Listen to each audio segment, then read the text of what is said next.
Hi, I'm Gerritt. I am the watershed steward and forest gnome for the Friends of the Moshassuck.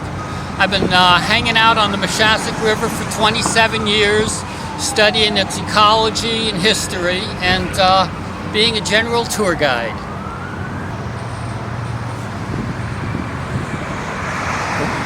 We're in the northern end of Providence, and while we're not right on the city line, this is the first place that you can actually get to the Moshassuck River in Providence.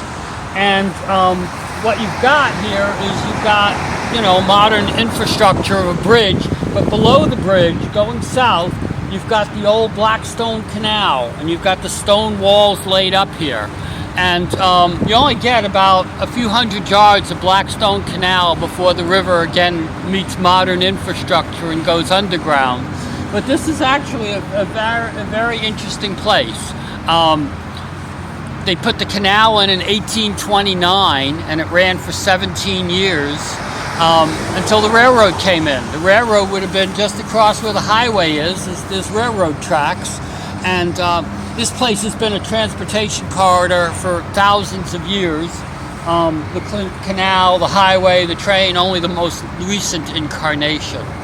But the river's still pretty polluted. It's still subject to combined sewer overflows, but it's full of life with fall fish and other kinds of fish, herons, turtles. It's an amazing place.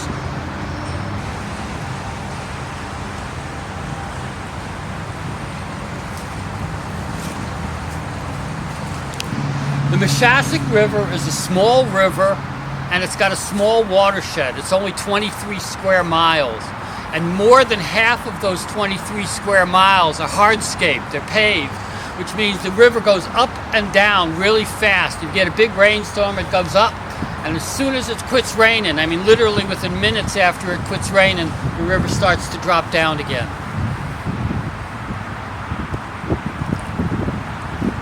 The wall on the far side of the river is the old Blackstone Canal wall. I don't know exactly how they rearranged all the land around here, but this was the Blackstone Canal. It was built in 1829 or approximately thereof.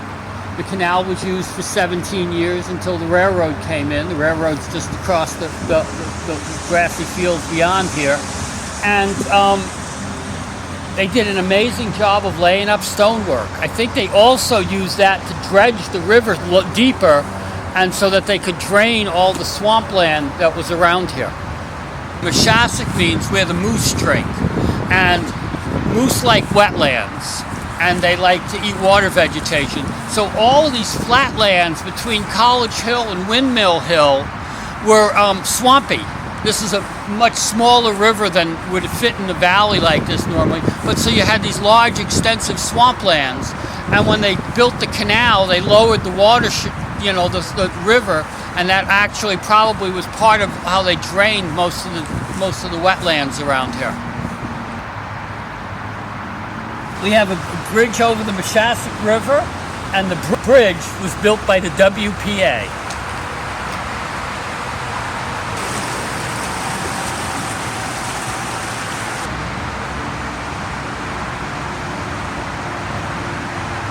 The Moshassuck River, coming out of Lime Rock and Lincoln, we're about 8 miles from the headwaters.